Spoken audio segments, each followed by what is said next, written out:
حضرت عرباض ابن ساریہ کی حدیث ہے، مشکات جلد نمبر 1 باب الاعتصام بالکتاب والسنہ میں ہے۔ حضرت عرباض فرماتے ہیں ایک دن اللہ کے رسول تشریف لائے اور ہمیں نماز پڑھائی۔ نماز کے بعد اللہ کے رسول نے ایک بیان فرمایا، وہ اتنا زبردست بیان تھا کہ ذرفت منہ العیون ووجلت منہ القلوب، آنکھیں ڈر گئیں، آنکھیں رو رہی اور دل ڈر گئے۔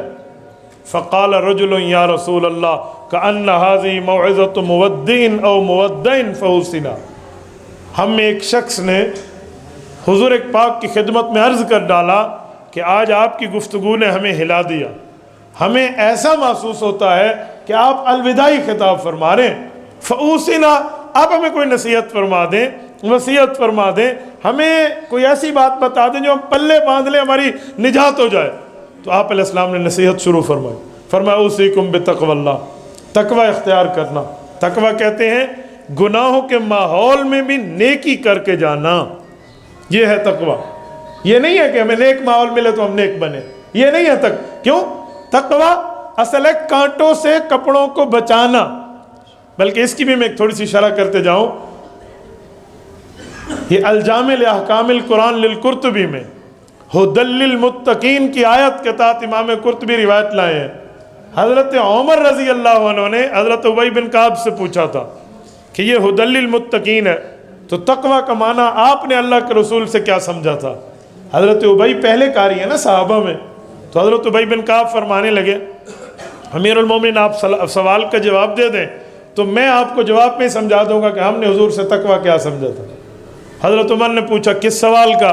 انہوں نے کہا ما سلکتا طریق ذا شوق، ایسی جگہ سے گزرے جہاں کانٹے ہوں، کانٹے دار جھاڑی ہو، ایسے جنگل سے ایسے راستے سے گزرنے کا اتفاق ہوا ہے؟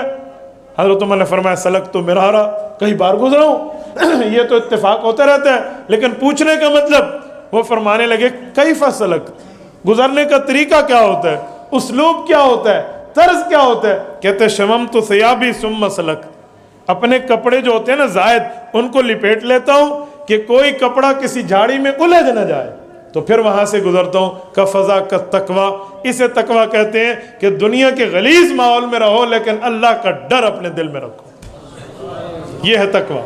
گناہوں کے ماحول میں بھی نیکی کرتے رہو، برائی کے ماحول میں بھی اچھائی کی دعوت دیتے رہو۔ یہ دیکھو نا، یہ اس تقوی پر آج عمل پیرا، خدا کی قسم یہ دینی مدارس ہے، یہ اس تقوی پر عمل پیرا ہے۔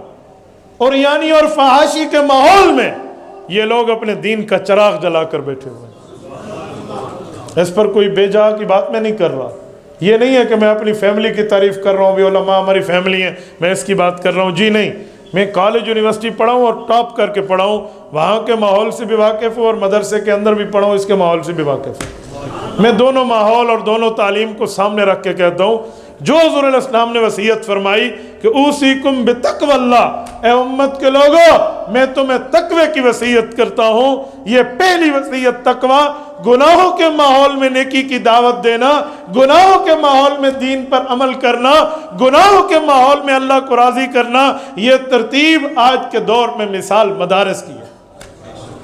آج کل مدارس کو سوالات کے پرچے بھیجے جا رہے ہیں، ہاں جی بتائیں آپ کے کتنے بچے ہیں، پڑھتے کہاں سے ہیں، آئے کہاں سے ہیں، آپ کے خرچ کہاں سے آتا ہے، اس کا خرچ کہاں سے پورا ہوتا ہے، زمین کس نے دی ہے، جس نے زمین دی تھی وہ ٹیکس پے کرتا ہے یا نہیں کرتا، اچھا اس نے کس سے لی تھی، اس کی منی ٹریل کیا ہے۔ میں بعض اوقات حیران ہو جاتا ہوں، اسلامی ملک کلمے کے نام پہ معرض وجود میں آنے والا، جہاں بنایا اس لیے گیا تھا کہ مسلمان اسلام پر آزادی سے عمل پیرا ہو سکے، وہاں اس طرح کے سوالات ہماری سمجھ سے بالاتر ہیں۔